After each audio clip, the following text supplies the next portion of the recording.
Welcome back to another live stream here on the twitch.tv/the Xisuma. Playing on Hermitcraft today. Not MCC like last time. Oh my goodness me. Definitely in partial autopilot mode as I say what I usually say and do my checks. Had OBS crash a whole bunch of times before I could start streaming. There's a little bit of a finicky plugin that wasn't set up right. And it took me a minute to realize how to fix it, and I fixed it, but it's always going to be an issue. Kind of need to figure out like a workflow to just make that work, and then all's good. All's good in the hood. I logged out here because I had a really cool idea for something I could do with my statue here. You know what? I could still actually do a little something with it now that I think about it. So, yeah, I'm gonna make a little note. Yeah, I got a little idea, but the original idea, I couldn't do much with. Yeah, I've had one of these days where like I woke up with an idea for a video in my head and spent ages working on something for it, and I should have checked the other part of the idea first. I should have validated that I could do the whole thing. Later on found out that it wouldn't work, and then I was like, oh, nuts. But it involves some musical stuff, so I had a lot of fun prepping a sequencer for a song.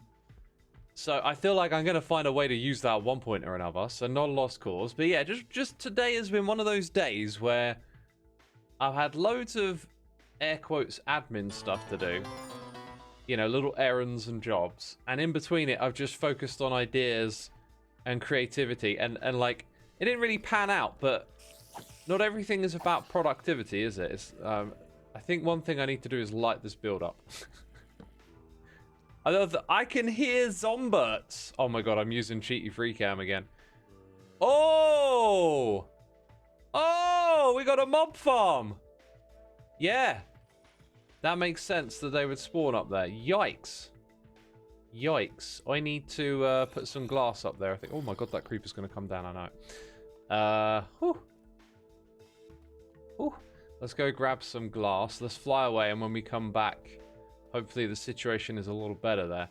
Probably won't be unless I throw a torch. Yeah. Ah! No thanks. Don't blow up my build, it works. I spent so long on this. I guess what I really need to do is like just put one torch closer to where they all are. Like that, and now run away. Yeah. That'll do.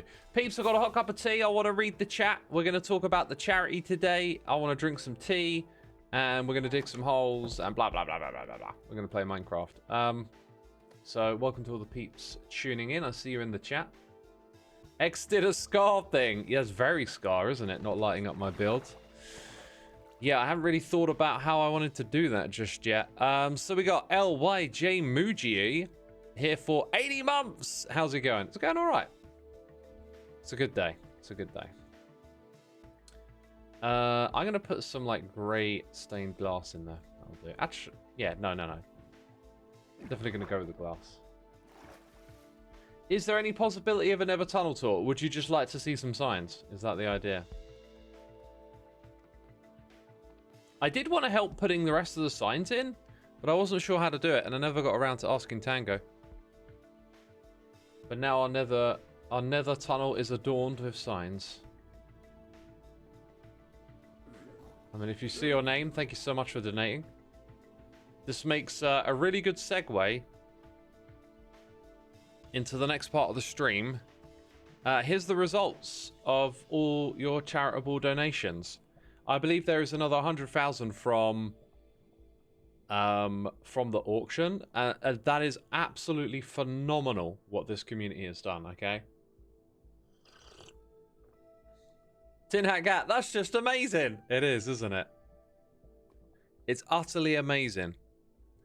And I was raised, okay? I've talked about this before. It's no secret. I was raised being told that charity is a symptom of a bigger problem, and that you shouldn't do charitable things. Not so much like that. That like you don't give your money to charity. You have to solve the root cause. And so, like, you know, charity's a waste of time and la la la la la. And you know, being brought up on an idea like that, it's deeply embedded in one's being. You know, that you really see charities as a waste of time. And I've got no embarrassment in saying that. That's just a way that I thought because of how I was raised. And I'm seeing it more and more, and I challenge myself. I listen to podcasts with people who do a lot of charity work and stuff. You know, like I've decided that I want to like challenge my own opinion on this, and it's seeing the hermits do this amazing stuff that's really done it for me. And like, if there's any truth to saying that we have a broken system and that charities are a symptom of the problem, it doesn't stop the fact that getting involved with a charity directly helps people and improves their lives. And I've listened to what Scars said about how people feel, you know, they're in such a miserable state when they're in hospital and you're recovering, but there's nothing to do. And I can see how it's just such a straightforward and direct thing to do. And your money can go somewhere and help someone. So I made my own donation last year. I did the same this year. I may have even made one the first year we did it. And it feels good to give and to help. And I'd like to do it more. And I think this year I really like the thing ticked over in my mind where I'm like, yeah, I've had the wrong way of thinking about this for a long time, and I want to be more involved in next year's one. So I'm hoping that by the time let's answer a question quickly. Crown Clown says, "Why did you think that?" For me, it's pretty logical that different organizations can do better things than other. Charities are an example of this. Again, it's just how I was raised, right? Like, I wasn't raised on empowering me to find out different takes on a matter and use my critical thinking to come to some sort of conclusion about it. I was just spoon-fed the idea that the system's broken and charities are a symptom of the problem. If you're helping a charity, you're throwing away your money and you're not getting at the root of the problem, right?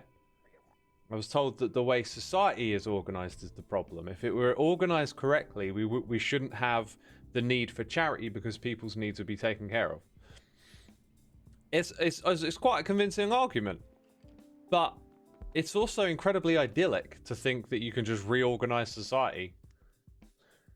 So charity is actually much more pragmatic. It's saying this is where we are now and this is what we can do with what we've got. And I like, the more that time goes by, and I think for a long time I've always felt like I'm somewhat of a pragmatist. I look at things of like, here we are, what can we do from this step to the next one? And I'm seeing how charities are just a part of that, right? Charities are just a part of this is where we are now and how do we make the world a little bit better in some way. And yeah, and so I think you can say both that perhaps society does need to be structured better and that maybe charity is a symptom of the problem, but that doesn't mean you shouldn't get involved in charity and you shouldn't do charitable work. And seeing Scar's passion for the game, almost made a big derp. Seeing Scar's passion and like hearing to him talk about his experience and seeing all the hermits come together, it's really like illuminated how much more there is to say about all of this stuff, right? Like, it's so much more than what it just sounds like on the surface as well. It's like there's community, there's coming together, there's doing just awesome things to raise awareness and to raise money, and this, like, the last couple of times we've done this, I've been really impressed. I've been really, like, amazed at what the hermits had done. But this year, I was like, dang, I should have done something. Like, I had this attitude of like, oh, here comes the charity thing. I'll stay out of the way because charity isn't my thing, and I don't want to be another voice in the room. And I think I made the wrong decision. I think maybe I should have tried to get involved and come up with something I can do to contribute, you know? Becca says, the fact that Scar does all he does with the problems he has is so amazing. He's a very special guy and an inspiration. So true, so true. Do I ever regret being faceless on YouTube in the sense you can't participate in the main events? No, no. When I talk about getting involved, I'm talking about finding a way for me to do something that helps. I've got a few ideas like knocking around in my head, but I think it's like gonna take a long time to let them develop and make sense, because the event is very much about the hermits that are there in person. So I would like to find something that supports or complements what they're doing. An obvious one is the auction, so I'm going to think about something to put in the auction next year. And I got a couple of ideas there, but you know. Chiade, thank you so much for the prime. Appreciate it. Maddie Goody, thank you so much for 18 months. Very much appreciated. The Hermitcraft community is pretty rad. Ain't they just? Ain't y'all just?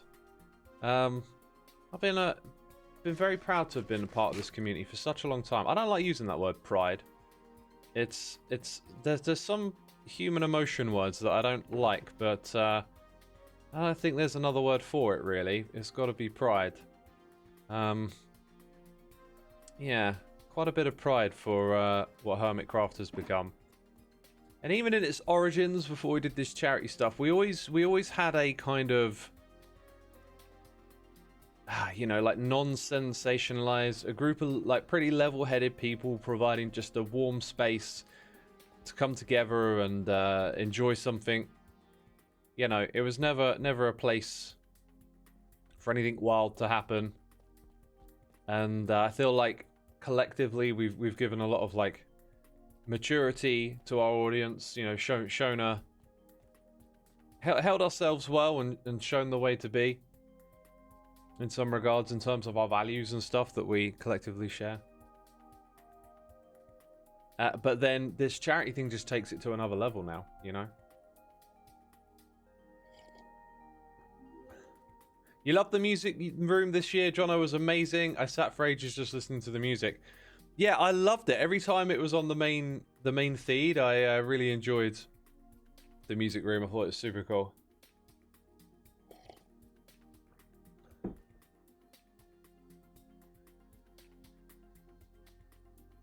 The best part is there is always next year when you can get more involved. Life ever evolves. Yeah, 100%.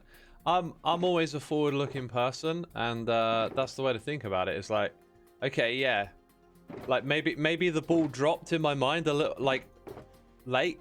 Maybe I could have been getting involved sooner, but hey, I know what I'm doing next year. You know, I'm gonna find a way to help and contribute.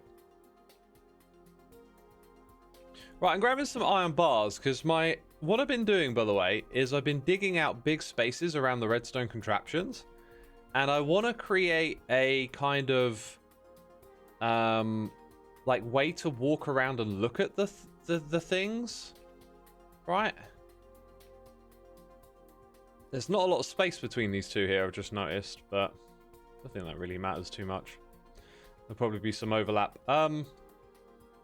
Yes, I've had this idea that when you go around the music mall, you're going to see little openings. One of them's going to be here, and you're going to be able to like walk around and see the redstone. Another one will be over here, so you'll walk through, and then there'll be like a way to just have a look at the redstone, basically, right? So we're going to start doing that right now.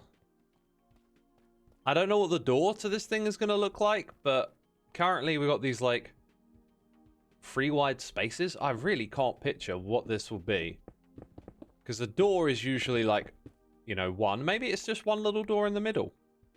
2 wide, you can do with pistons and stuff, open it up, or just doors. But when you get to 3 wide, doors get really complicated.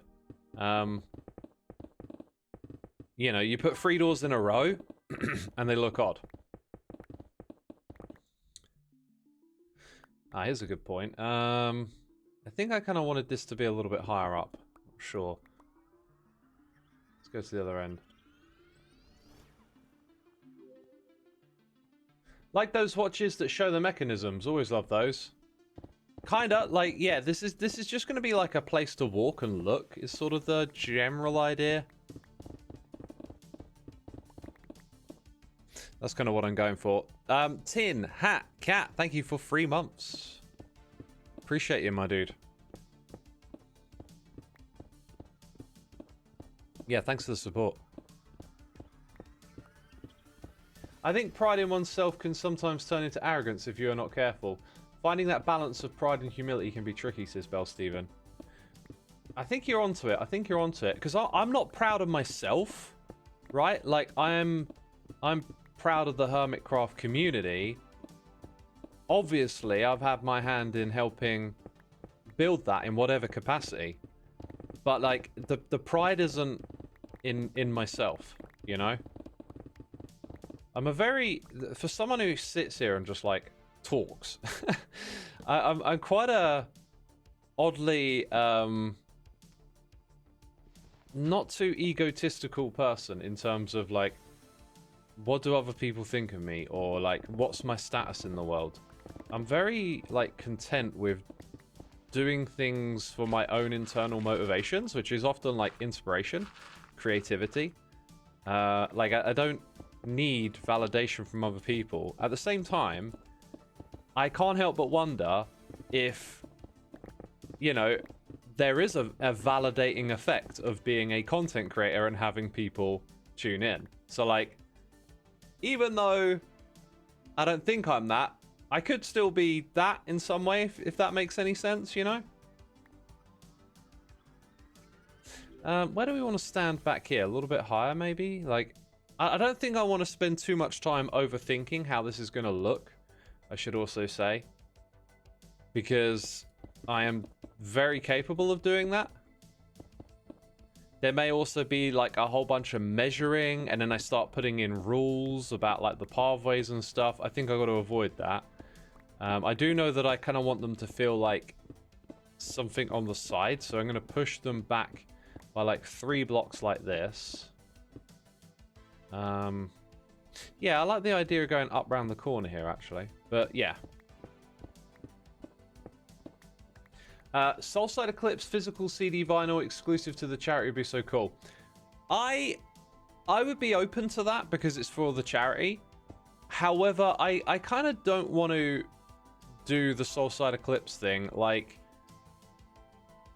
to me, I think it's got to be a little closer to Hermitcraft, right? Like, I wouldn't do it for reasons of, you know, self-promotion or anything like that, but it feels like the tone of it should be about Hermitcraft related stuff, right? So I think that's, like, not going to happen, basically. I don't think it's tone appropriate, even though I'm not against it, and it's, like, not my reason to do it. It's not to, like, you know, let's put the Soulside Eclipse name out there. No, that's not my reasoning. Again, y'all know I'm very content about my music. It's like I do it for myself at the end of the day. If there's a bunch of people listening, that's just a bonus. But yeah, so the main thing there is, like, I feel like it's got to be appropriate to the charity event. It's got to be, like, Hermitcraft related, you know. And I'm doing lots of musical stuff this season. So I can't help but feel that music will just end up being a part of the story by the time next charity event rolls around.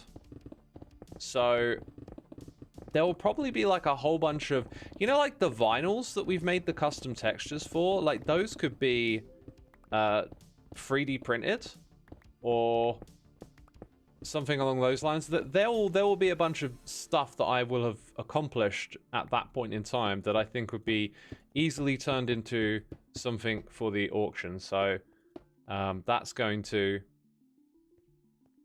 be totally possible, basically. Like, I'll figure something out. But what it is at this particular moment in time, who knows? They're just ideas kind of floating around. There he is, Efo. Which player was he? I was about to do the color and then I was like, I couldn't remember. Tell me, chat, what color was Efo yesterday?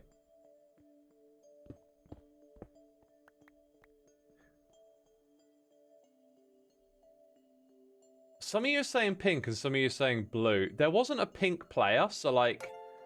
Oh, I know, you're thinking MCC. No, no, no.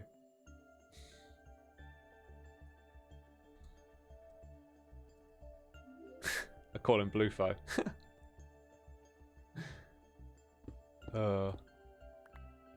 I was blue on MCC, you know. BM Banker, thank you so much for subscribing with the Prime. Appreciate it. There you go. He knows. He knows. Yeah, I watched that. I didn't really have a strong guess other than Ren. The hotbar thing made me think it might have been Ren. That was the one. I was watching it and I was just thinking, unless you're taking notes, I think it's going to be hard to keep track of stuff. And there's certain decisions that the hermits were making that would give you like a real, like, oh, that's quite a thing that they're doing there, you know. Something to take note of, right?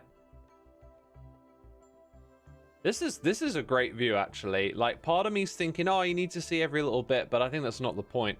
If you want to see every little bit, we'll make it so, well, you know, it's Minecraft. You just hop over the edge and go have a look, right?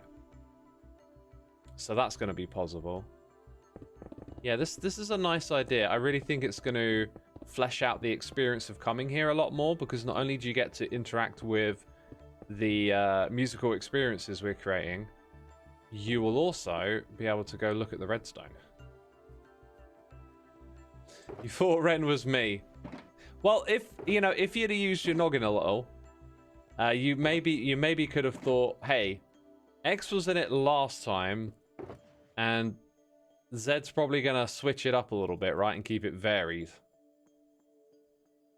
So if I were on that panel, I would have been considering who played last year. Because I think it's just going to be natural to be like, okay, let's rotate, you know? B-Dubs was amazing. Yeah, B-Dubs was great. The three of them sitting there with the costumes on. I love how it didn't take long for that just to sort of, like, the joke for them wore off, right? They're not making little jokes about wearing this anymore. And now they're just hanging out and sitting there with these ridiculous get-ups. And it's just completely normal now. It was so funny. The piston door fumble last year was so funny. I felt like Efo saved me some embarrassment there. Because didn't he, like, struggle to do the 11 items thing? And the fact that Ren got it, I think it shows you, like, how being good at something sometimes leads you astray. Because Etho's thinking in complicated terms, and Ren was just super simple. It was just like, how do I get 11 pulses? Well, I'll put 11 items into this here dispenser, you know? And it's really, really quite amusing to see how that plays out. That was really good stuff. Could I have done it? I don't know. I think in the moment you're under a bit of pressure. You know you're like decent with redstone. You start overthinking it. Had I have had the opportunity and thought to do what Ren did, I definitely would have not made the items spit out on the ground. I would have imposed some sort of rule and then made a contraption that would like recycle those 11 items back into the same dispenser. So I would not have gone for the as simple approach as that. I would have definitely overcomplicated it and might have made that difficult for myself, because that is probably not too difficult of a thing to do, right? But if you think in terms of a redstoner like myself would do, I will be trying to make the thing that I'm making compact and streamline. And so, you know, I'm gonna shoot the dispensers items into a hopper, and then that hopper, I'm probably gonna have the mindset of like feed it back into the dispenser really quick. And that's not the way to do it. Now that I'm thinking about it though, you could have the hopper, right? You could have dispenser, hopper, dropper facing upwards, and let the items accumulate here. Put a item elevator type clock on it, and it activates when there's items in the bottom and you press a button to let it activate. So you press the button, items go boom, boom, boom, up and out. But then they're going to go around in a circle, aren't they? Because of the hopper. So then you need something to lock the hopper. You see, like, I would get into that thing where it's happening in a small space, and that makes it too complicated. What you could probably do is just make it so there's like a circle of hoppers that feed back round to the same dispenser, and like by the time they get around, your clock was finished running and they just refill.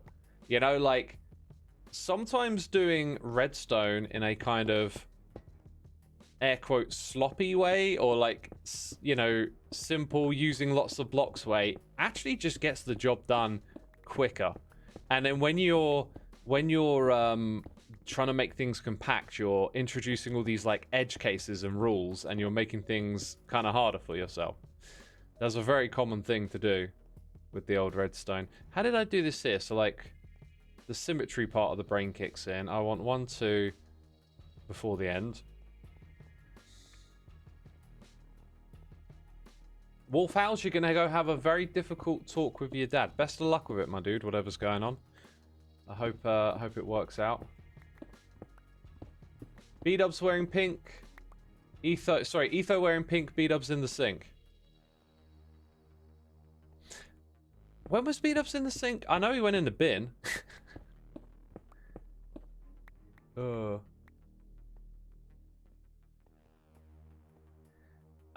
Did you miss Xisuma announcing he's going to Hermit Takeover 2027? That's MCC, right? Hermit Takeover. I mean, did they didn't announce that. They're like, no one's thinking that far ahead yet. So I don't know why you think that's going to happen again. I mean, it'd be very easy to do it again because it was such a huge success, but who knows what will happen leading up to it, right? Like, other ideas could come forth, and maybe there's a desire not to repeat ourselves or something. Who knows? I wouldn't count on there just being one again. The odds probably aren't too bad, but like, you'll spread the word. What word? I'm saying that there isn't plans for that, yeah? I mean, just because we did it this year doesn't mean we do it next year. The odds are probably good that we might, but like, nothing's been confirmed. The Hermit Takeover maps were awesome. Yeah, they were. I really wish that first one we got to play it like a couple more times though. Do you know, I just realized that this one on this side doesn't actually have to conform to the same layout as over there. And if we did go higher, we could maybe then kind of... Yeah, like, why am I making it conform? Okay. I'm going to fill this back in, and we're going to keep it at the same height when we go... Or maybe let it go downwards? I mean, you can basically run and jump in this area here if you want to go look at the redstone from that angle. So if we keep this thing up high... Ugh. How's it going to overlap into this room? I think I'm just going to make it so that there's like a bonus view of both. That's the way I'm going to... That's the way I fight the old neatness. It's like, what can I leverage out of doing it different? Well, we could have a view into both rooms. One's higher. I'm going to take that. That's a win. If that satisfies my brain, that's a win. Because, God, this thing's annoying. Oh, it's not the same size as the other one. It's wrong. Shut up, brain. You're useless. You think this suffered a little bit because the audio? Yeah, there were some technical issues that were not so great. Like, you have a tolerance for that as a viewer, right? Like, you understand that there's lots of stuff coming together, but it would be nice to have an event where that's like really well figured out beforehand. Be nice to yourself, X, as Power Boss.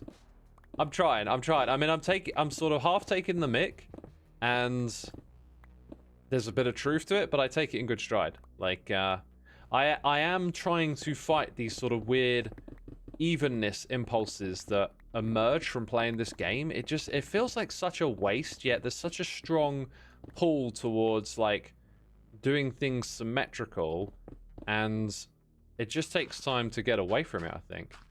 One of my desires at some point is to play this game and like deliberately do everything with like no symmetry whatsoever. Build buildings where you just like refuse to repeat lengths and all that kind of stuff. And I kind of know it's not going to happen.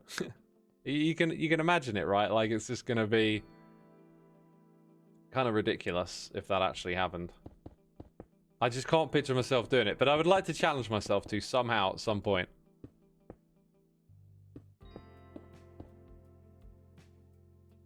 So you're saying symmetry is mistaken? False, even. Yes. Yes, this symmetry is false.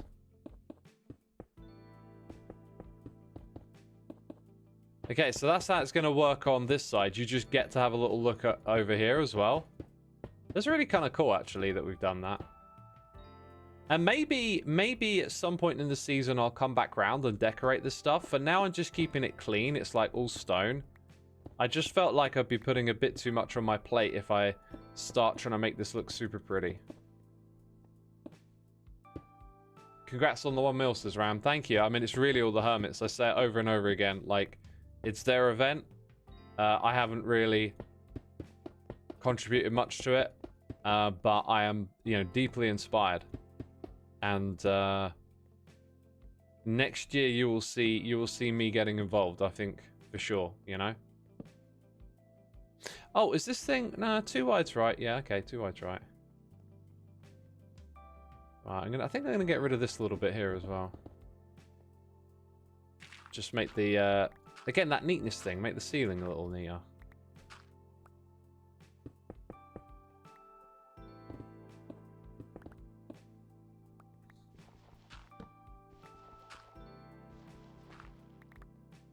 You would have loved the music room. Absolutely, yeah. Badger says you'll be in on the meetings instead of streaming. Yeah, so I kind of like stopped going to the meetings because I just felt like I'd be another voice in the room, and it's not really my thing. So I'll get out of their way and let them do their thing. So I just started streaming when they were having their meetings. I guess that won't be the case next year if I'm going to get more involved. Were you there, Badger? I think you left a comment about not going in one of these streams. And I don't recall seeing you there. Now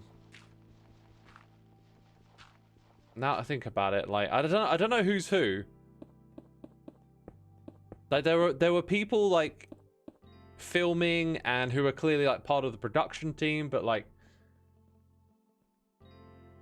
next year face reveal, wink wink. Nah, don't get your hopes up.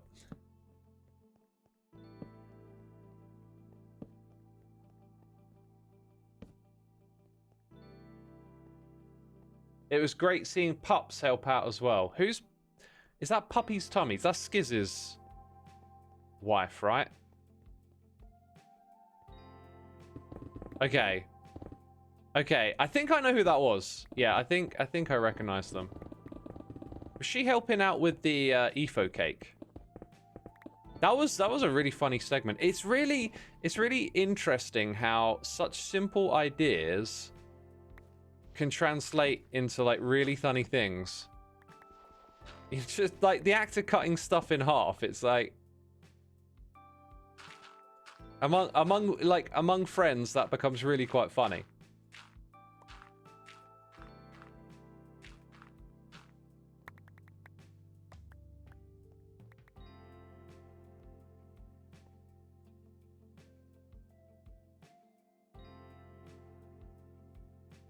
You can't miss me. Pink hair and Chonky had to cancel last minute this year. Yeah, the pink hair. Yeah, I remember the pink hair. Oh, you had to cancel. That's so unfortunate, yeah.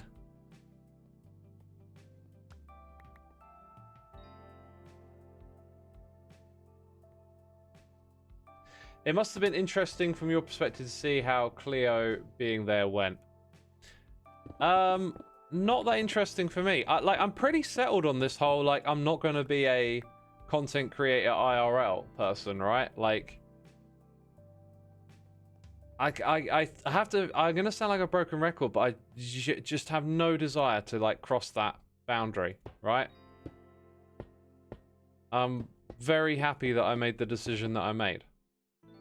I could have maybe made a different one early on, you know? But this is what I chose to do, and I'm fine with it. I think I made the right decision for me, you know? You know, Cleo wasn't for a long time, and I hope she made the right decision for her, you know?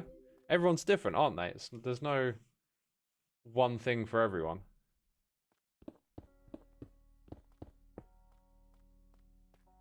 Oh, I wonder if that bit there... Because this is, like, slightly awkward to get to.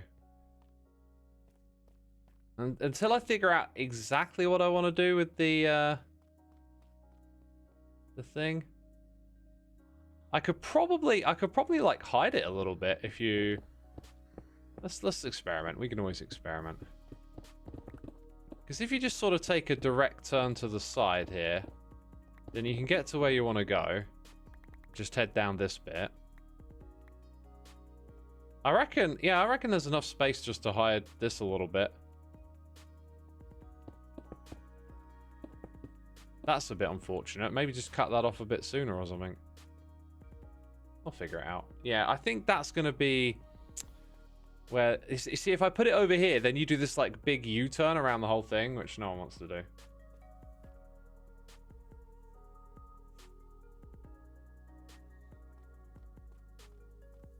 Cleo seems super happy to be there, but yeah, don't feel forced to go if that's not what you want to do. Yeah, she did. She fit right in. And that's, you know... It looked like she made the right call for herself, you know? Who knows? Like, maybe things change in life, but I'm pretty sure, like, I've made the right decision for myself as of right now, you know? Maybe I just double this bit up. I don't know what to do here. It's like... They're so close to each other.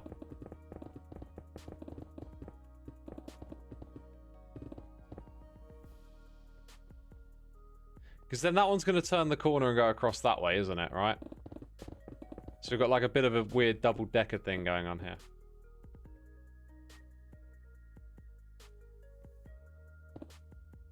Also, I think one of my favorite bits from the whole dang stream was Joe at the beginning coming in with all of this energy and like saying Muppet and then was like, no, puppet that's legally distinct from a Muppet. That cracked me up so much. Oh my god.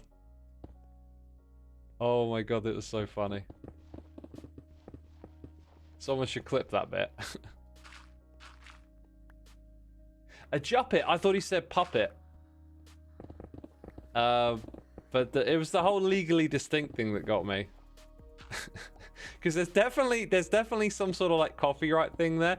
You know what? Charity though. Charity gives you such a shield against that kind of stuff.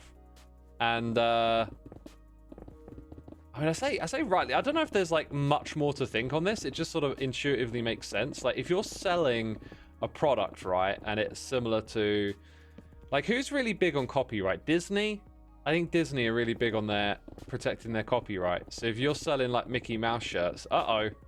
But if it's like very charity related and somewhat of a remix or whatever, it's like it never looks good for a big company to go after something that's charitable. So like they leave you alone on that front, you know what I mean?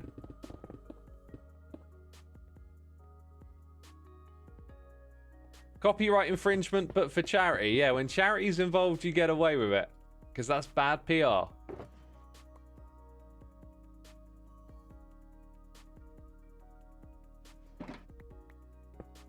Disney will go after anyone. I don't know. Nintendo enters the chat. There we go. Y'all know what I'm talking about. Yeah, Nintendo are pretty ruthless, aren't they? They are pretty ruthless. I'm starting to think this whole area is going to benefit probably from actually just keeping it kind of open. Like you walk down here, maybe you're a little more level with the ground there, then you go up around the corner and all the way around here.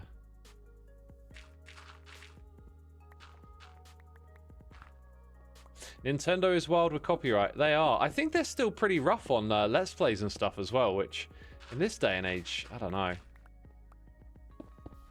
I will say, though, they got such an incredibly strong brand and, you know, Mario and stuff is so universal that I can kind of see how them being pretty ruthless against content creators probably doesn't hurt their bottom line that much. And if something doesn't hurt your bottom line, well, you're probably going to keep doing it, right?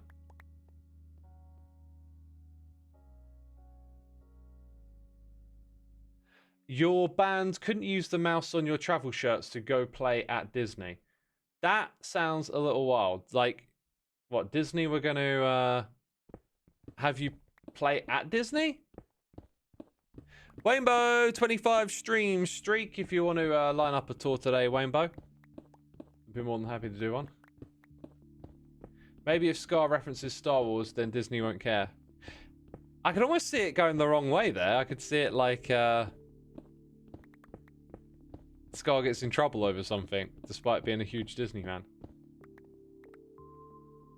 Disney, like, corporations can very easily get a bad image. And Disney's in recent years has seemed kind of ruthless, especially them partnering with Sora to do the AI stuff. Like, that seemed like such a bad move for their image. Maybe they're just kind of behind the tone on all of that stuff a little bit or something. But Sora got shot down, by the way, people. Which is, in all likelihood, a good thing at this point.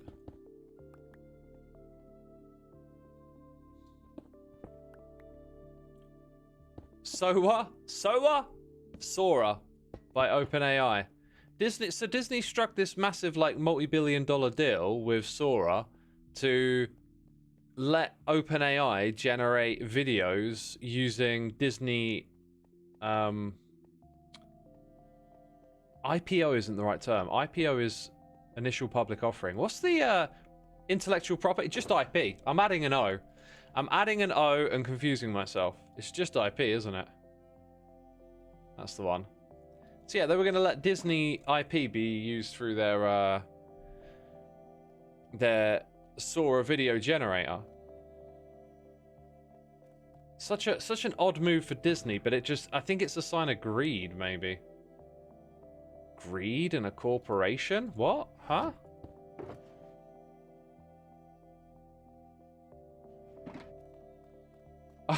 You like a nice IPA, fair enough.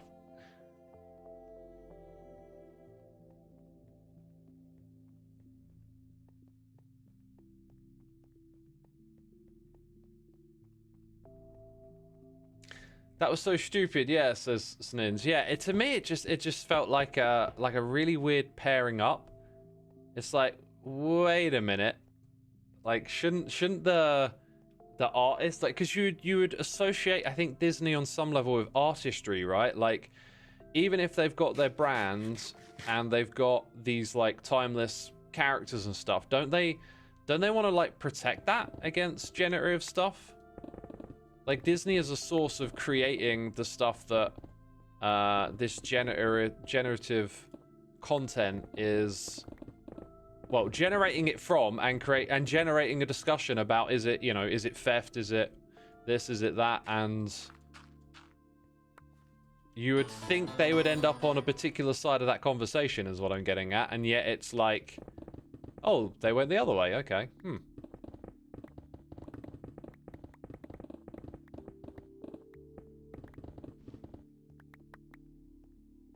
Hey, the legendary, the one, the only, it's Pixel Riffs.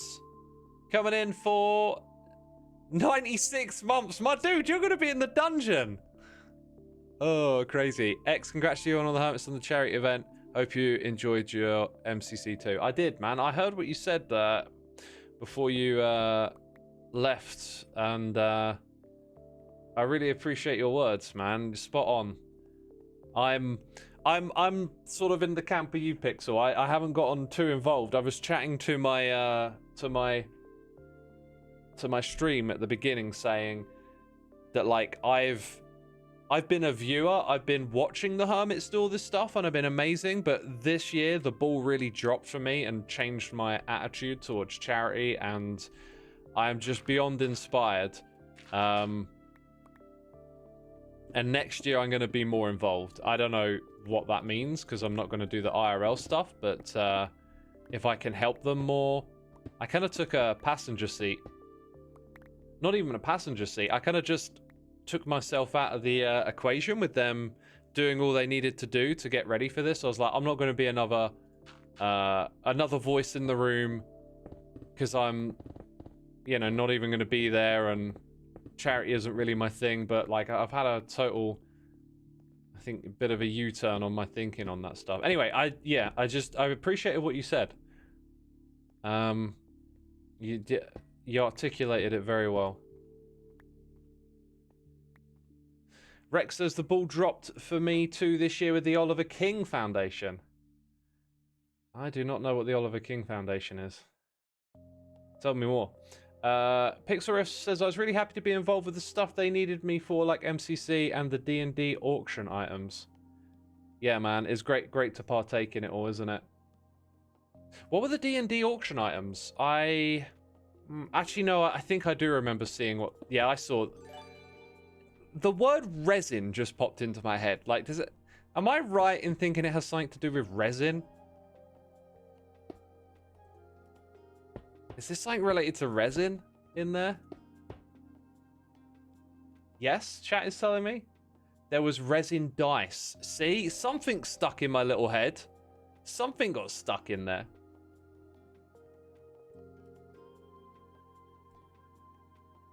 Something got stuck in my little head, I said. Resin can be sticky, says another JT. That's some real advice right there. Resin can be sticky. Would you be willing to add one of your guitars signed next year? I'm going to be thinking in advance about what I want to do. But I'm not going to like throw too many ideas out. I think they need to ruminate a little bit. But I will say that for the longest time, I've had this build your own guitar kit. And I've never really given it a try. And I think even if handiwork like that doesn't appeal to me much, I think giving it a try might be worth it. Just to find out. You know, just to do something a little different. Like, it's not even about knowing what I'm going to find out. It's just, if I don't do that, I don't know. So I think I might, this year, at some point, actually take the time to build that guitar. And then maybe, you know, maybe it's like, hey, I like this. I'm going to make one for the charity. But, like, that's too far ahead, you know. I'm still just... There's a whole year to go. I'll think about some stuff along the way. Some inspiration will hit me. And... I'm going to come up with some cool stuff for the auction. I want to come up with something for the auction. I can always fall back on the scream mask. Like, if I really can't think of anything, I can be like, well, you know, do I need that scream mask still? I'll let someone have that if they want it. But I kind of want to go in the direction of finding things that are a bit more, like, universal for anyone. But maybe that's not the point. I don't know, really. Maybe the point is that, like, because Scar does the helmets, right? The helmets aren't particularly universal, but they're about his, like, lore and stuff. So maybe something like the Scream Mask would fly. But yeah. The new scary movie mask looks epic. Ah, I haven't seen it. I do remember seeing one that had a pump built into it, and it would, like, pump blood. So it had, like, the white face, and then it had, like, a plastic masking, and, like, you could cycle blood for it. And I just thought that was probably a bit too much. And it Something with it would probably break at some point as well. I was just like, I'm not so sure about this one. I remember seeing that mask when I brought them. I've got like 4 of them because earlier on, I don't know if people really picked up on it, but I would like use different ones in different videos, and like one's got a silly face and one's got a different expression. And I think in the CKY video, the Christmas one, I swapped them around a little bit or something. Oh boy, I'm looking at that repeater and I'm like, are you on the wrong setting? I hope not.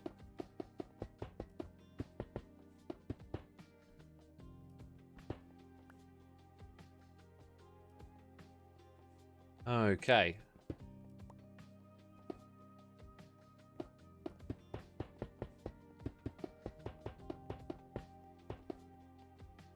I think that's the way to do it. You know, while I was putting all the blocks together in my mind, I kept thinking like, it's got to be in line with this staircase, man.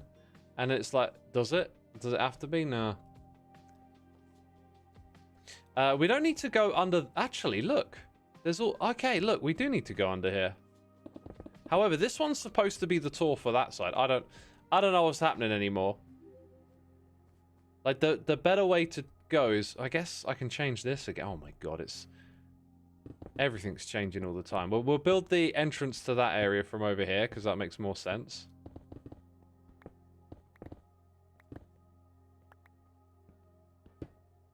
Makes more sense this way. Well, does it? Because you've got to go down again? Ugh. You're going to bang your head?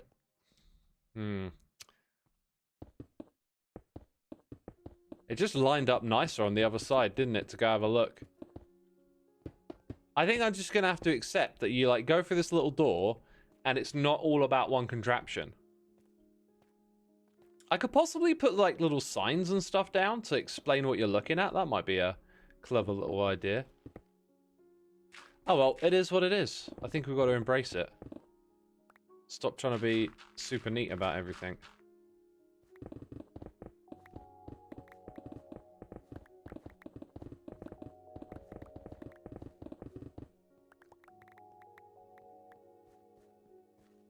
Could you move that repeater chain out of the way? I thought about doing that, but then, you know, it'd probably be very easy to move it because it's just like a line of redstone coming in, and I could now that I look at it, I could really easily move this for like not a lot of hassle. But I think I'm just gonna leave it alone because, again, the neatness thing, all this like rebuilding of stuff just because you want it to look a little neater. I don't think it's necessary, and it definitely takes away time from just doing what you do, you know? Like, less grind, more creativity. That's what I want to get. Less grind, more creativity.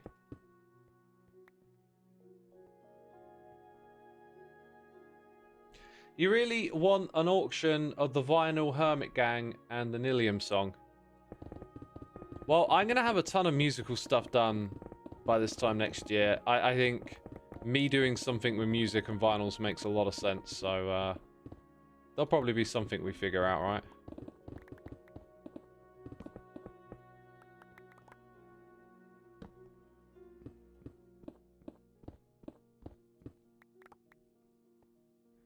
You need some CDs, you'd buy some. Yeah, CDs are kind of out, right? Like, the thing to do is the vinyl, but like CDs are a format too. Don't forget about them.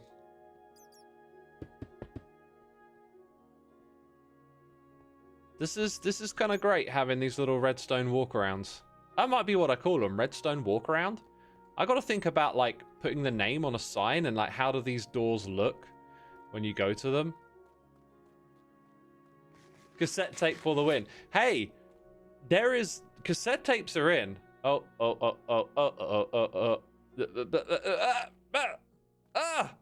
What's happened to me? Yeah. Oh, that was weird. Cassette tapes are kind of like in on the niche musical stuff. Like, so I love this music called black metal. Okay, and black metal is like just like a rejection of, I don't know, whatever's normal at the time. Like it's very youthful rebellion stuff, right? And trying to be more extreme. So part of the black metal aesthetic is, you know, deliberately uncomfortable and ugly to look at. If you're mildly curious about any of this, I'd recommend going and looking up the Dark Throne album covers from their air quotes unholy trinity. God, these guys are so cool. They've got an unholy trinity. Oh, geez, take that, church. That was sarcasm. Like, when I was young, I loved this stuff. I ate it up. I was like, oh my god, they're against the church. What rebels? And now I'm older, it's kind of funny. But anyway, if you look up their album covers of the Unholy Trinity, you will see these, like, you know, black backgrounds, these really like stark black and white images, vague figures with corpse paint on. Badger says, bless him. Ah, oh, bless him. Yeah, would you like a cup of tea with that satanic rebellion there?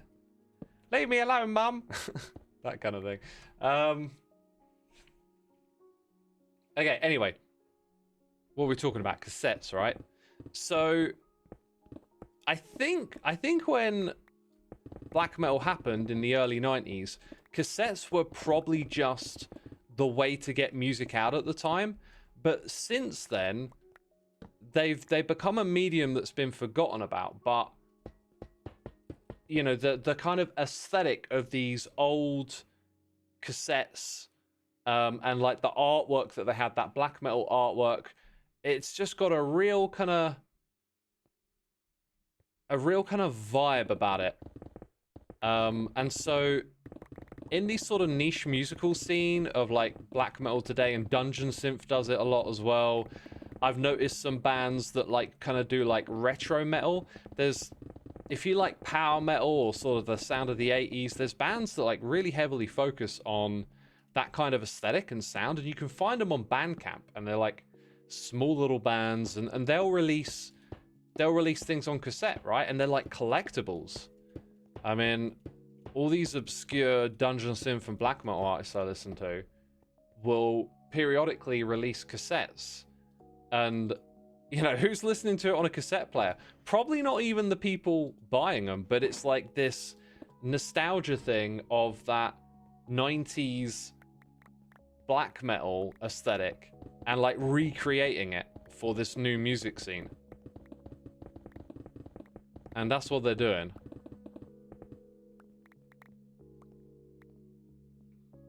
Badger says, thought of you the other week, X. My mate went to see Orang in the pub. I used to work in Camden. He loved it. Orang was playing in Camden? Say what? I'm sorry, I have to immediately do a web search, people. Orang, how did I not know this? Like, I have, oh, maybe I don't. Like, maybe Orang's a little too niche for Songkick. I have Songkick that's supposed to follow everything. Trying to find it now. Are you? Oh my god! Oh, it was a meetup. Okay, it wasn't a show, right? Oh, right. Okay. That's why I didn't catch it. I gotta say, that's wild. It was also a show? What? Have I found it here? I'm not sure what I found. Is this it? Is it called Onto Others? No, that's something totally different.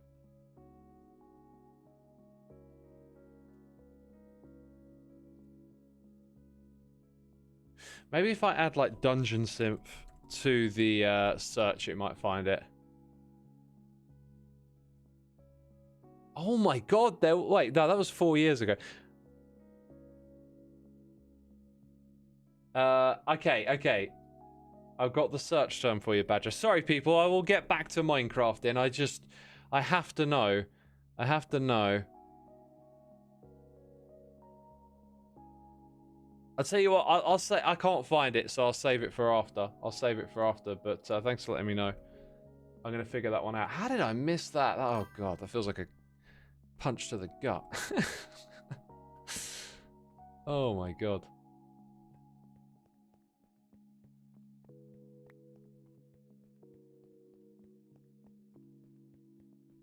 Okay then. Right, so.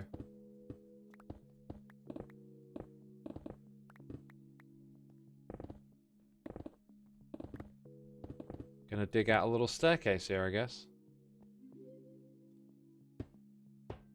So yeah, cassettes are still a thing. If you have any type of curiosity, I mean, just go onto Bandcamp and look up like Dungeon Synth or Black Metal, and like look at the merch bit that they're shifting, and you'll probably find cassette releases. And it's like often they're limited to a certain amount, and they like to do stuff with like fancy colors, and often a lot of the time the aesthetic is kind of like deliberately ugly and ancient and nostalgic looking. Like they're trying to like conjure a particular vibe with that stuff. So cassette still has a market, right? And it's very niche, because vinyl is actually kind of a bit mainstream. You can go down the high street or whatever. I mean, people still go to the high street, but you know, like if I go into London, you can find some vinyl stores, like big ones, not even niche ones. But cassettes, I don't recall seeing like cassettes. Cassettes, I think, is like the DIY scene doing it. Albion Dragon Fest was the event. Thanks for that, Badger. I'm going to grab that one and put it on the bookmark for later. It would be Dragon Fest, wouldn't it?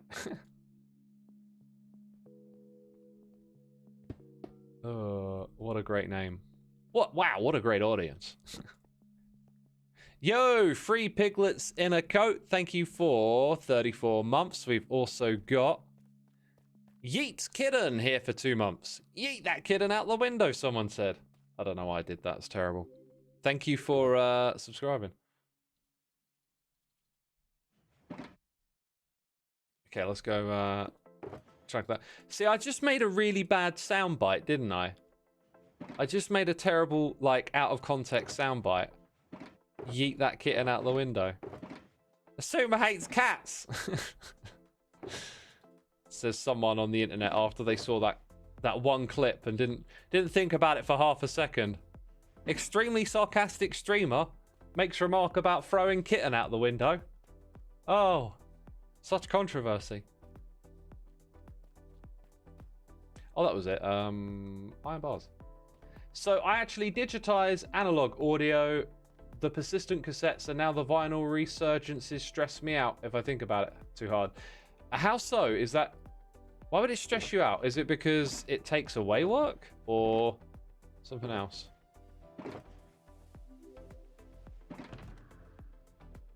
Me no understandy. I think I've got to craft any more of these iron bars if I want them.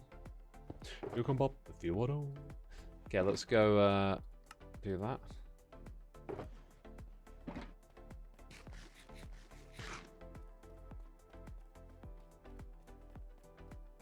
Autumn just got more clips. Yeah, I'm aware that Autumn is gathering clips. And you know what? I'm just gonna roll with it. It's fine.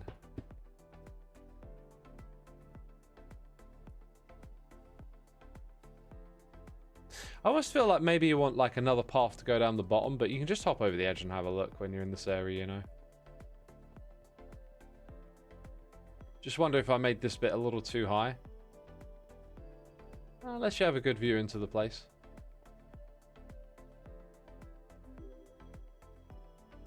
You know what? I might actually like hook these up, because I could put a path that comes over and meets the next thing, which is over here. This one I got a feeling might be a little bit more awkward.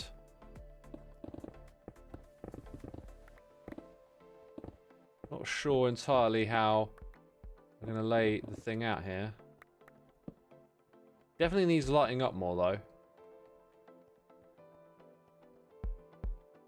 And then you got this bit here. So maybe I should make the whole floor 1 block higher to cover that up. Right, so you'd have... I think it would go pretty close. Yeah, it goes right to the edge.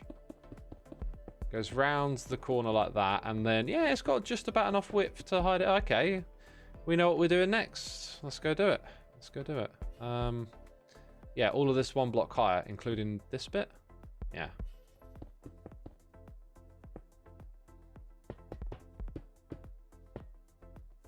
Okay, so that means like this bit gets moved over.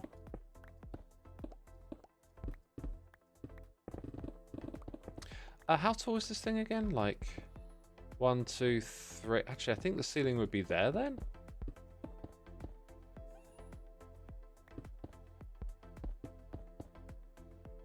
Yeah, that's about right. Your sister got an Olivia Rodrigo cassette from her website, but yeah, don't remember seeing any in like HMV or anything. Even Olivia Rodrigo. Yo, she's got a new record coming out soon, and I am honestly quite excited for it. The last 2 records she did have been some of the best I've listened to in recent years. Have I seen the movie Hood? Just curious. No, I don't think I've seen that.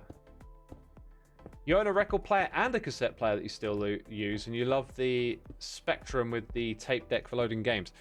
Oh my goodness me, I know about that. I know about the old tape loading of games. I had a Amstrad when I was very young. That's kind of like before I could remember it though. Like the Amstrad's more like I had to learn when I was older. I had this thing when I was a kid. How did it work? That kind of thing, you know what I mean? I have very few memories of actually playing it, but some.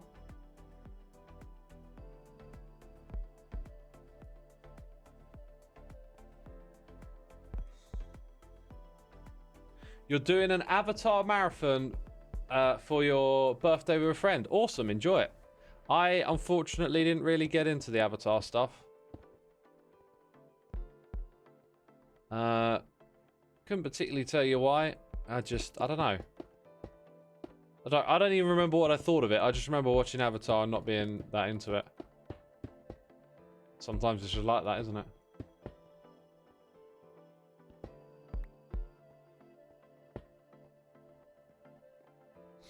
She said it's diverse in sound, so it's very exciting.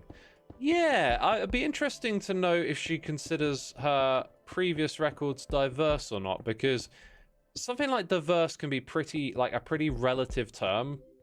Because her last record had some really, like, really good, like it was very pop, but like if you know your music, you'd hear like bits of shoegaze and other stuff in there. Like it was pulling from a lot of places, and that's what I've really loved about pop music in recent years, is that they're quite classily reaching back into the past, finding some great sounds and like sort of revisiting them. And it feels like pop can kind of pull from a lot of different places if they want to. So it could be pretty diverse, but I would have considered it, considering how like pop is normally kind of a bit more narrow. It feels like what you hear in pop lately has been a bit more diverse in general for a while. Shoegaze, pronounced showgaze. Yeah, shoegaze. I always say showgaze. I don't know. I'm just a derp, you know. Deal with it. Yeah, shoegaze, which it gets its name from like gazing at your shoes while you're playing. So I can say shoegaze, and that's how it's supposed to be said. But I always, for some reason, just say showgaze. And you'll have to live with that one, because I probably won't change. Laufey, I haven't listened to much. Doesn't she do jazz? If I remember correctly, I think Adam Neely did a video about Laufey where it's like jazz for people who haven't been introduced to jazz yet. Because when you get old and you've been around a bit, like, you know about stuff, and you see young people getting excited and enthusiastic about stuff, which is terrific. But then this language comes about of like, they're so original. And you're like, there could be a meme for this, like, take a seat or something, you know, let me educate you. So yeah, it might, like, if you talk metal at me, if you're like, oh, Sleep Token are so original, I'm like, hold that thought, let me get you a seat. Do you have some time? A Tribe Called Quest mentioned this in their lyrics. I love A Tribe Called Quest. It's pronounced Levay, the mother of Loki. Okay. I need more bars again, don't I? I need more bars like a rapper. Okay, let's go do that. I'll do. I'm gonna stand up. Do I like Incubus? I absolutely love that album, Make Yourself, and the lyrics on that are like so rightly mature for a teenage mind.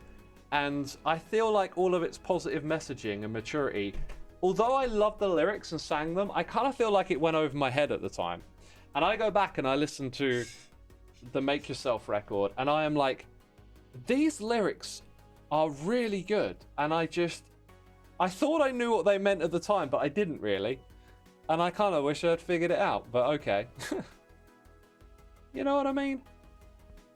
Maybe you know what I mean. I'll tell you what, I just stood upright, and do you know what that means? Old man Xisuma needs the toilet. Ah! What is wrong with me? What is wrong with me? This is a great opportunity for me to plug my own music, since we're having a chat about music. If you didn't know, I make music. It's called Soulside Eclipse. There's a whole album. You can check it out on Spotify, Bandcamp, Apple, all the big platforms. It's free to listen to. I hope you enjoy it. There's more songs on YouTube and Spotify as well, and on my Bandcamp. And I'm going to nip to the toilet and be right back, people.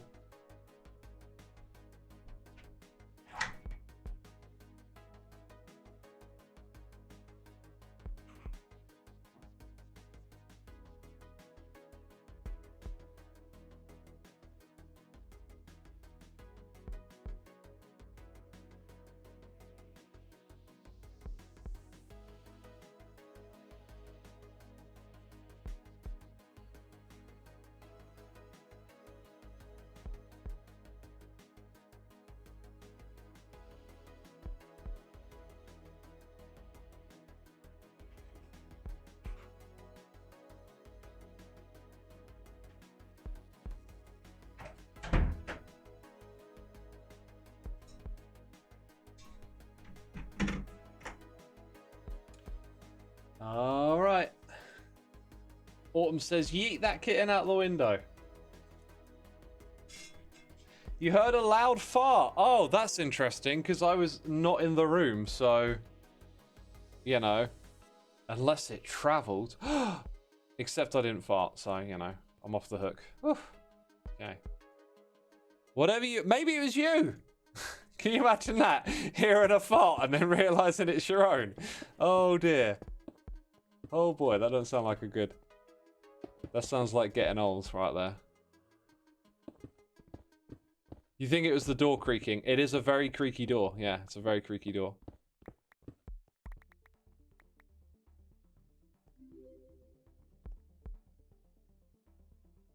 Their song Incubus, The Warmth, is my go-to when I'm feeling down.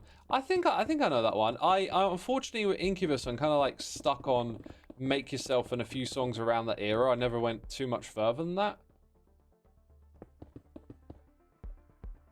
Star F4FC says, what are you doing? I mean, if you enrich your question, I'll enrich the answer, because I could just go, playing Minecraft, mate. Or I could be like, I'm streaming. Or maybe you know the context. I'm on Hermitcraft. I'm both joking and serious, by the way. Like, I will happily answer in more detail. What am I doing? I'm building a... I'll assume you know what Minecraft is, and I'll say I'm building a walkway around my redstone so that you can come look at it. Is that satisfactory? Did I just lose a viewer, peeps? Do you think they just tuned out? They're just like, screw this guy. This guy's a joke, man.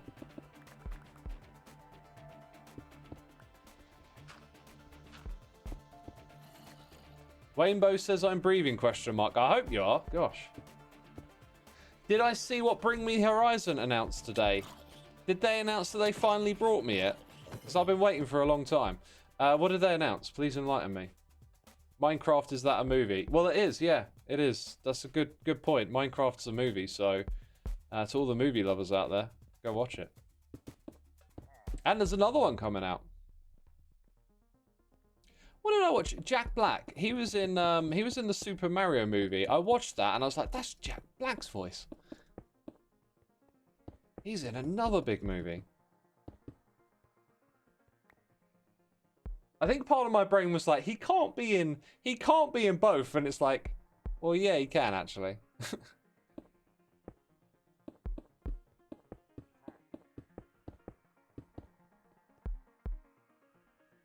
You would like to return to this horizon. It wasn't as described. Yes.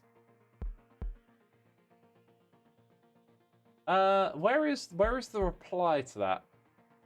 Has anyone seen the new Mario movie and is it good? Quasi, I've seen it and all I did was daydream through the whole thing. And I thought the graphics looked amazing and I couldn't tell you what the movie was about. I literally just got there, like, it started and I was like, this is for kids. And my brain just immediately went into daydream mode. It was great. I just thought about, like, all the things I wanted to do except watch the movie. You know, oh, I could be building this in Minecraft. Oh, I could be playing guitar or writing a song.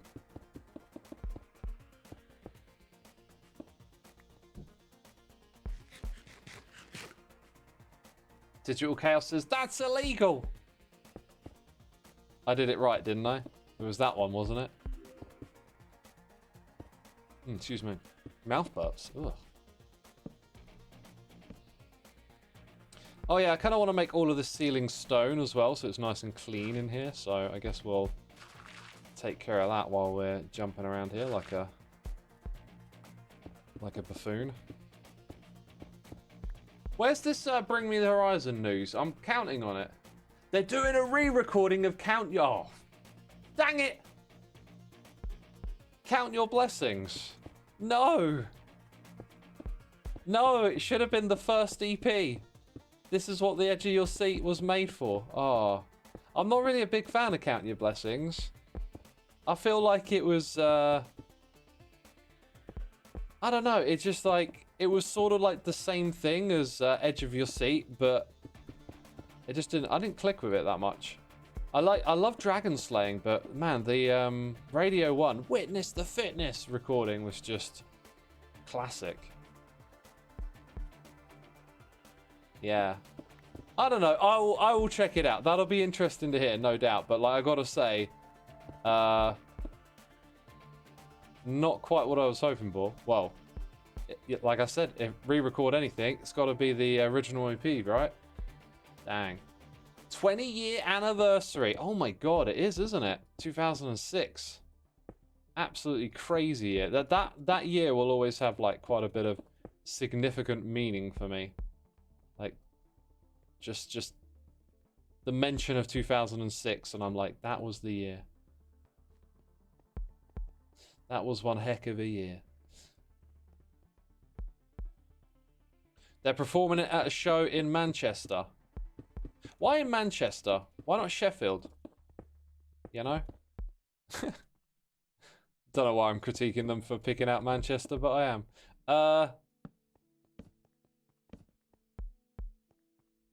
Yeah. Okay, so then, right, you get around here, you go down there, you go underneath it, and you walk around the piano now.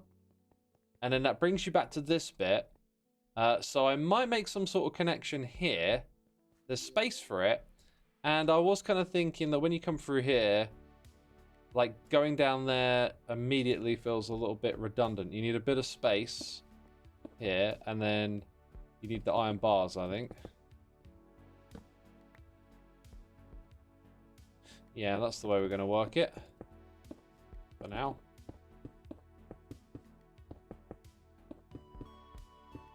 They're playing Co-op Live because it's an amazing venue. I've seen that one listed whenever I've had to get tickets and stuff for people. And yeah, like sometimes you look at the Manchester option and I saw it's like the Co-op Live arena, and I've got no idea what that arena's like, but it always catches my eye because usually it's like the O2, and like you used to different names on the arenas. Like the O2 Forum, the O2 at the O2, right? like the O2 Brixton. O2 seems to have it pretty locked down on the branding with the venues in London. So I'm used to seeing that, and then it's like the co-op. My local co-op's got a venue. What's that about?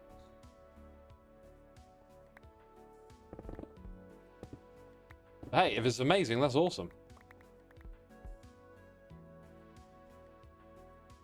You're glad they fixed the ceiling. I'm actually going to put that on my post-stream research list as well.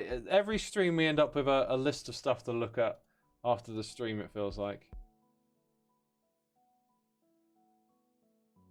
As someone from Yorkshire, you can confirm every band seems to play Manchester. Maybe it's like a transport slash something or other thing. Like, so in this country, the trains tend to go like up from London. There's like around London, trains go out from London, but less across. And I know this quite well because just the other day I was looking at planning a trip to like go to the coast, because here in the UK, or actually I think it's only England, but like if it's England or the UK, you can go to any coastal line and you can turn left or you can turn right, and there will be a public right of way for you to walk, so you can walk the entire coastline. And when I heard that news, I was like, I want to go walk the coastline. There was this day a couple of years ago where I went traveling with my parents.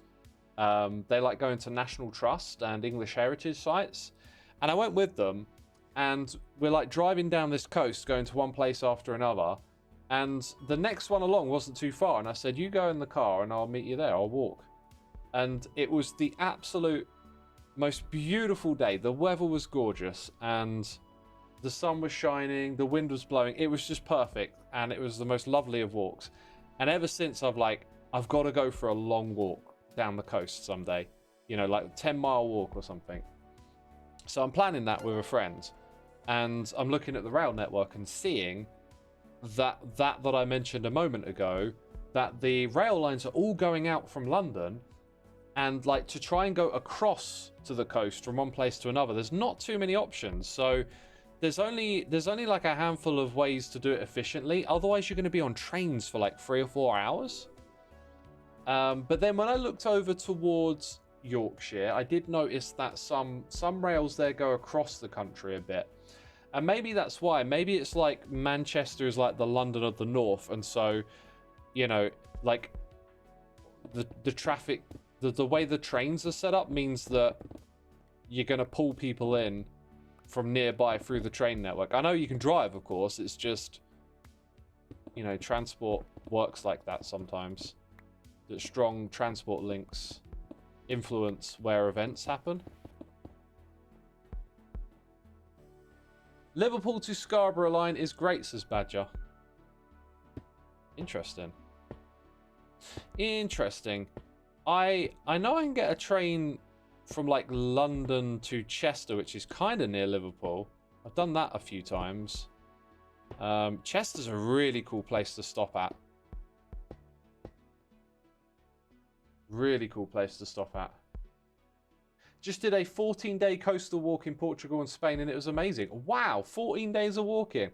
May I ask, how many hours do you do a day? That's super interesting. DJ Echo, thank you for the prime. 88 months. Getting closer to 100. And PW Good, thank you for gifting a sub. Thank you so much. The public transport in our country, like, it gets a lot of critique, but like when it works, it works. I guess, you know, when you have a bad day, it's not so great, but there are links, and if you're in the right spot, you can use it to get around pretty promptly.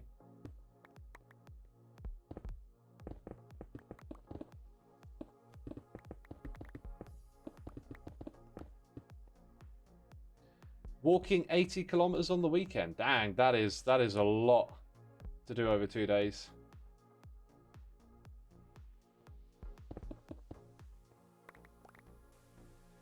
Leaf on the line and the whole thing collapses. You know, a lot of people say, like, whenever we have snow here in this country, people moan and say, oh, a little bit of snow and the whole country collapses. And it's like, the thing is, snow's actually pretty awkward to deal with, and we don't get it consistently, so we don't have the infrastructure to deal with it. But the infrastructure to deal with it, do you want to pay the taxes for that? Because it's pricey. Like, dealing with snow isn't that straightforward. Be nice if it was, but it isn't.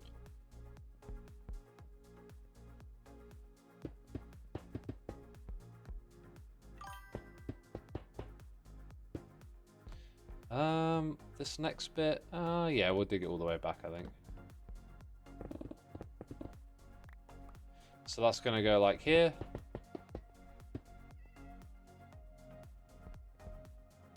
I really like this little project. Doing Dan M, thank you ever so much for resubscribing with the Prime. Appreciate ya. Appreciate ya. I think at some point in the season we are going to get the time to come back here and make this all look prettier as well. I've already had a few ideas, digging out this space of like, hey, you know, you can just do a little bit here and there. You don't have to go crazy with details. You can maybe put down some carpets to walk on, you know, simple little things that add a bit extra. They'll go a long way. Before you left the country, you saw Corn and Spirit Box at Scarborough. It was such a good show. I saw them down in London, and it was amazing. Yeah, Corn make me go spare. As soon as they start playing, my mind just like something switches up there. A bit like with Limp Bizkit. Carpets. What about the static? Oh, what a dad joke! What a dad joke.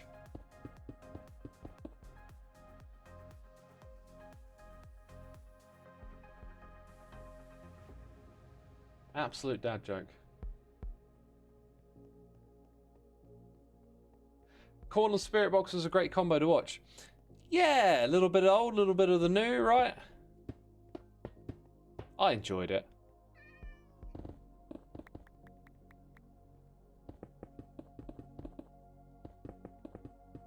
I mean, Spirit Box would probably be, I don't know, top, if not in the top 5 of like metal bands today to listen to.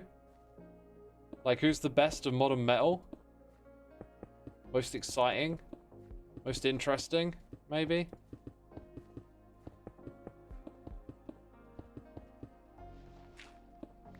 You're seeing Spirit Box and Nova Twins support Evanescence soon. Nova Twins I've checked out. They feel a little bit, I don't like using this term, but maybe you know what I mean, Badger. They feel a little bit kind of orchestrated in some kind of way. I sometimes get the impression there's, and there's nothing wrong with this, but there's some musicians out there that are more like, hey, I want to be a performer, and like, let's find people to write songs and create a concept and a record. You know what I mean? I think they might fall into that category. I would consider Poppy someone like that.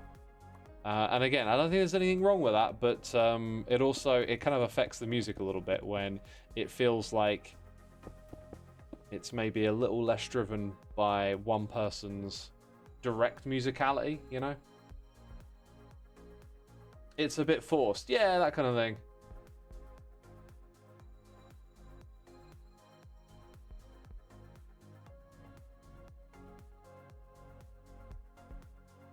Poppy does good music, but it feels weird seeing her live. I saw her live recently, and oh my god, I couldn't believe it, right?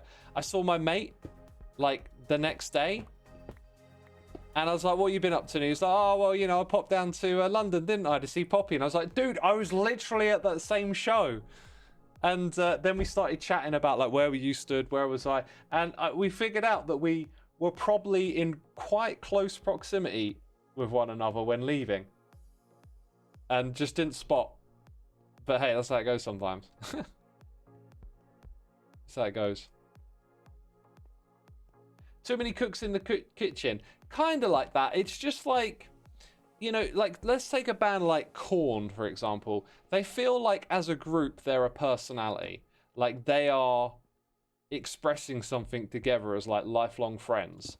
And then, if it's not a band, you know, a musician who maybe like fronts their project under their own name, has that same thing. It's them. They're projecting, you know, their musical ideas, their emotions, their expressions. When it's like someone who wants to be, you know, on the stage playing the songs, but they're not writing them themselves really. They're hiring people to do it, to do the thing. It's fine. I'm not against that. Like, everyone has their way of like doing what they do. But it just, I feel like you can feel it in the music. So I like Poppy's music. I think she's sort of in a position to do interesting stuff and has been making music that's kind of interesting. But there's something about it where that lack of like I said, that personality that Korn has fueling it, you can feel, it's almost like you can feel the absence of that. Hey X, this is off topic, but because you're streaming, does it mean that you uploaded a Minecraft update video? Oh, yeah, well, I've been streaming after those come out, right? No, not today. So, updates come out on Tuesdays, which is tomorrow. Tomorrow, I'll make the update video. I'll do a live stream after it. And tomorrow, I'm actually going to stream just snapshot stuff. I think I'm going to do like a sulfur cube investigation contraption themed stream where we just check out that stuff. And yeah, I got a list of ideas, you know.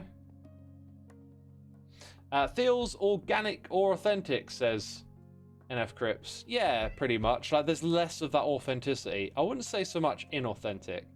It's just that approach to me. I feel like, yeah, it lacks that kind of personal authenticity. So that'll be 6 days of streaming in a row, right?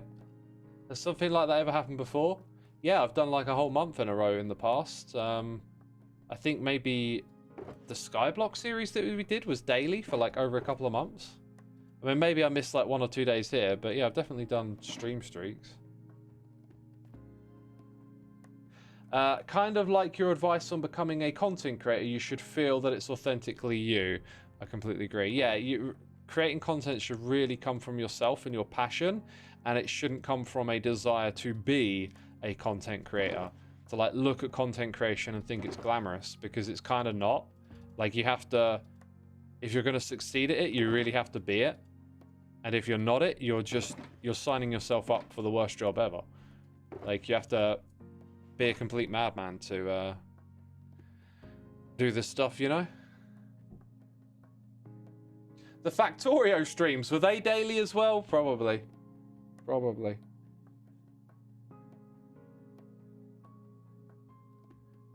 The Can of Heaven says, what was that faint whisper of you wanting to slow down? I have been slowing down, yeah. I've been balancing my time really well lately.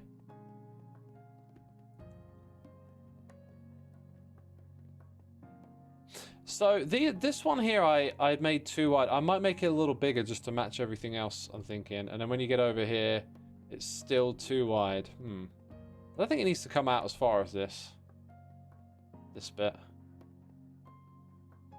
And then down there, they're too wide as well. So I basically made the whole area slightly bigger. I don't know if I care that much. Maybe this is another opportunity for me to not do that, because no one else will ever notice, will they? No hermit is going to come over here and be like, hey X, those walkways were 3 wide and these ones were 2. Why is that? Badger says, I think you did it for 6 weeks one year. Yeah. Definitely done some big stream streaks before. No stranger to it. What am I going to do when the promenade is done? Keep building all these musical contraptions.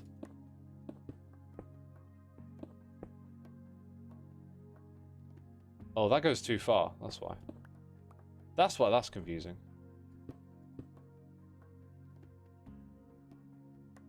Wait, where are we going there? Oh yeah, no, okay. That comes across. Yeah. I see it now.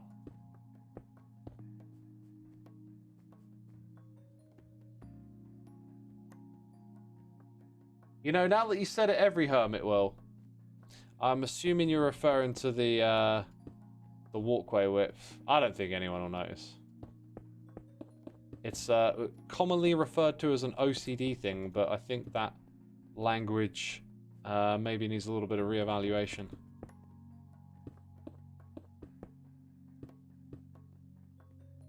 Alright, that's looking pretty sick. I don't know quite how I'm going to decorate this room yet. Part of me wants to make it like the other stuff. What have we got to do next? Maybe something a little creative now. I've got to think about the entrance and do something with the signs. Right? If that thing were like 3 wide and really open, I think it would look perfectly fine. So we're probably going to rip out these pillars. And then when it comes to designing the redstone entrance, not entirely sure what way to go with that just yet. So I think we'll do what's in front of us that makes sense. It's usually a good way to proceed. Just do what works, you know.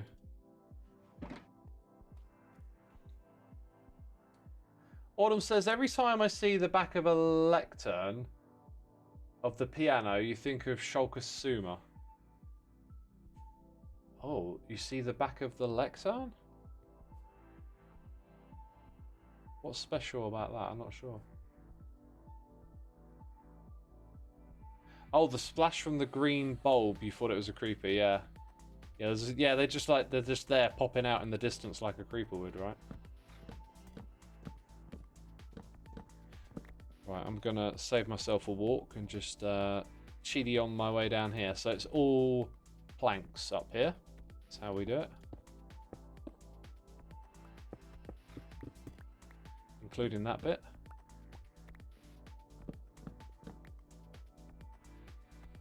I made some fun sounds while I was doing redstone behind the lectern. Okay. For the past 7 months, you've been mainly trying to learn to improvise solos at guitar. Mostly over blues for now. I feel that blues is easier when starting to learn improvisation. It is easier to pour emotions into the music with that style. That being said, I'll always be a metalhead. I'm totally with you on the same page. Have you ever heard about the 4-note solo?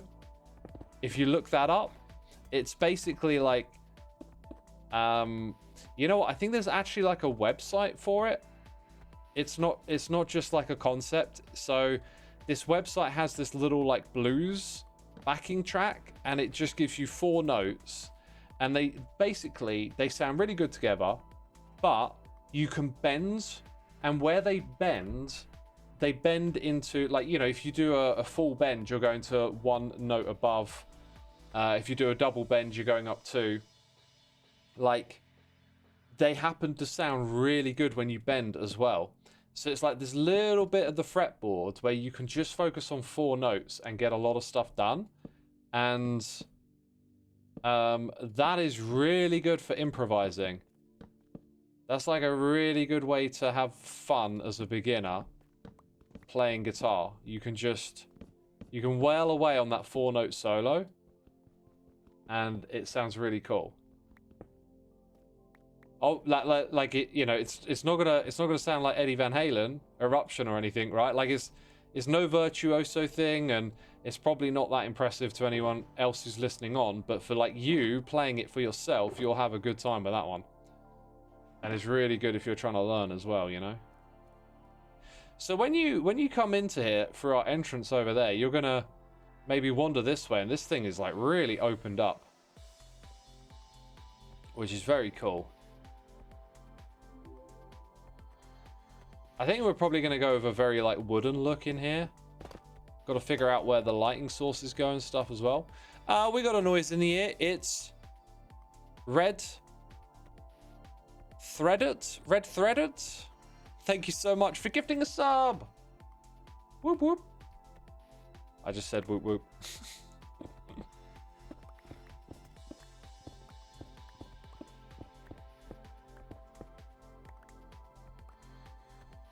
You've all learned that you can almost always use the pentatonic scales for improvising if you don't know what to do. Yeah, I mean, that's another great thing about improvising as well. It's just like scales will help you work your way through that so much. I want to do a little bit more lead guitar. I've been messing around with it a little bit lately, but for me it's like, I feel like lead guitar is one of those like play all day type things. If I'm going to do lead guitar, I just have to play all day long, and I'm not quite there yet. Like, I've got all these responsibilities and I got a job. Just wish, yeah, Yeah, I'll get there at some point, don't worry. Like, I'm not going to put out an episode of Hermitcraft this week. Although this morning I came up with such a cool idea for a prank and like a really fun little thing to do, like right now. And I worked on the musical part of it this morning and then found out that actually the idea that I had, I couldn't really execute it, which was unfortunate. But it was just going to be like a short little side prank episode or something. And I really like that because I put this pressure on myself to make videos on a consistent basis. And I thought, yeah, that'll hold it over for a week or whatever. But that didn't come together and that's okay. And I'm just, yeah, I think I'm at that point now. We're into the season. I'm in it for the long run. You know, we got all the farms done in the beginning. The pace is just going to be what it's going to be, you know? I need to spend more time doing musical stuff. So yeah, the next episode of Hermitcraft won't come out this week. I'm pretty sure on that. Because I am just still chewing through these big projects, which are going to be a part of it. Quite dingy over here, isn't it? Quite dingy. I feel like we're going to need some additional light sources, but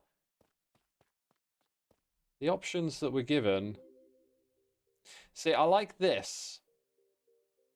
And it's almost like it needs a glow lichen on it. And maybe I could slap one on that, but it would be like very obvious. There just needs to be a tiny bit more light around here, and I'm not sure how to introduce it. The beacon beam also provides light. I need to put those in the corners eventually.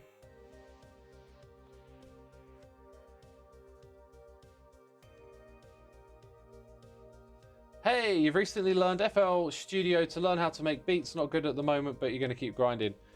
Causey, I'd recommend just investing in watching FL Studio tutorials.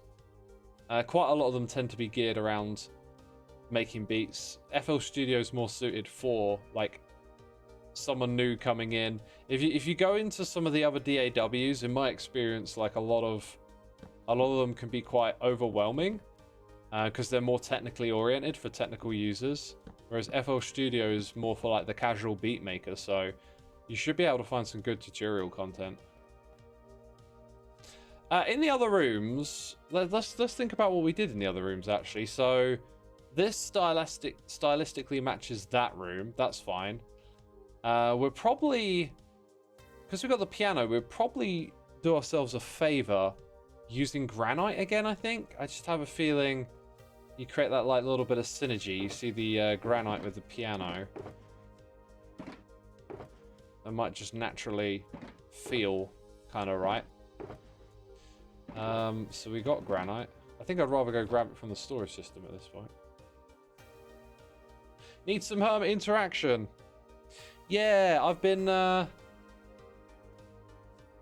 little bit in the hole lately. I just feel like I haven't really bumped into anyone or done much. But then it's also been getting closer to the charity and people have lots to do. So I'm hoping we'll bump into hermits more in the coming weeks. But yeah, it's like right now, it's just I'm the only one online.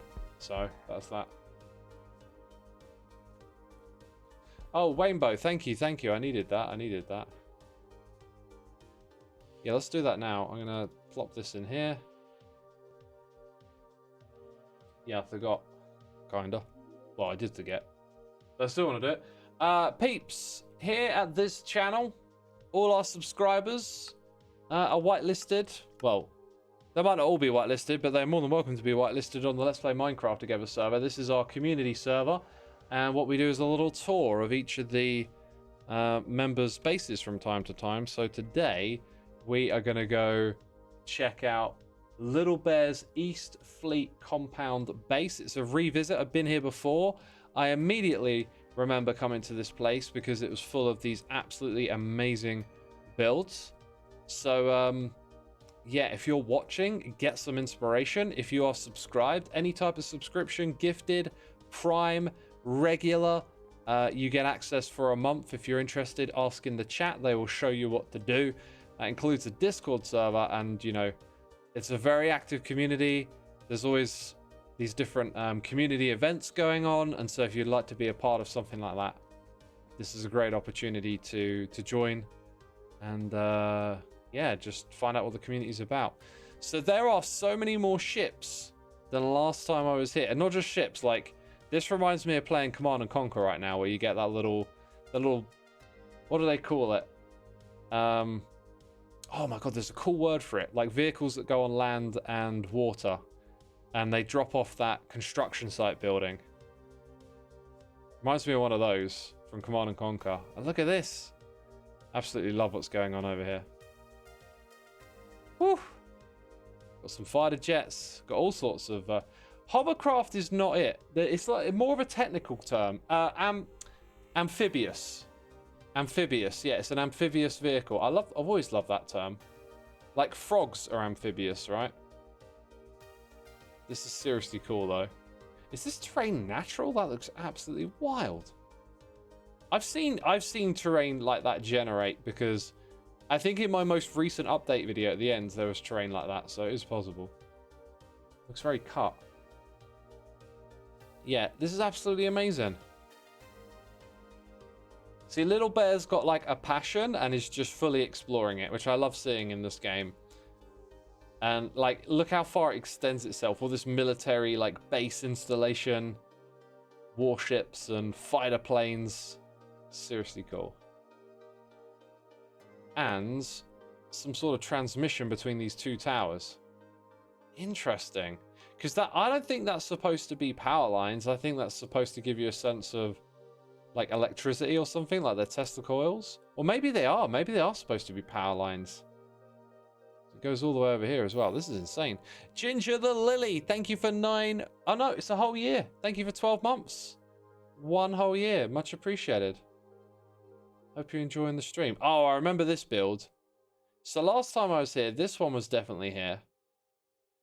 This is your like carrier, where planes can land on it and take off. That stuff's amazing.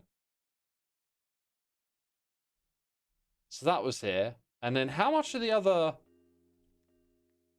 like vehicles? I know there were quite a few, but I feel like these towers are new for me. That thing I gotta go check out is the helicopter up there. Also, I don't remember this, but my memory's not much to be relied. Look at this! There's like cannons built into the wall and stuff. Okay, now that I've seen these here, these are definitely supposed to be lines, right? Because they're broken up a little bit. They feel more like they got motion and energy to them. If that makes any sense. Oh, look at this. I don't even know what that's supposed to be. Some sort of communication tower. Oh, and looky here. We've got a horse!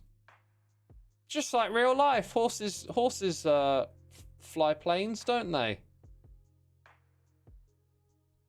Who's this? Agent EL4. That looks... Damn, that's super cool. Just equipping the golem. Ah, golem armor. That's an interesting idea. Oh, it's so cool. This is some like really solid theme.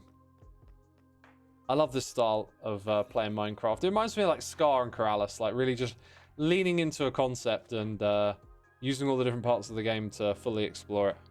Beautiful stuff. I'm inspired. I'm inspired. I hope y'all are as well. Inspiration is what Minecraft is all about. And that was the Let's Play Minecraft Together server, my friends. We'll be back on here again soon.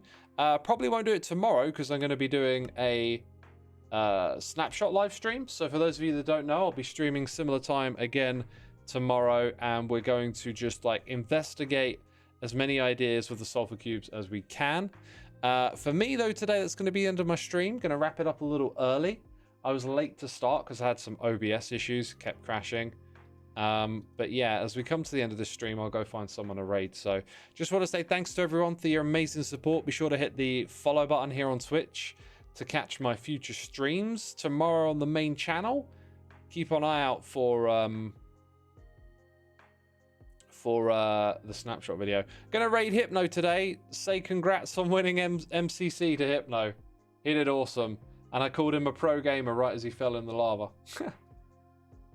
Hilarious timing.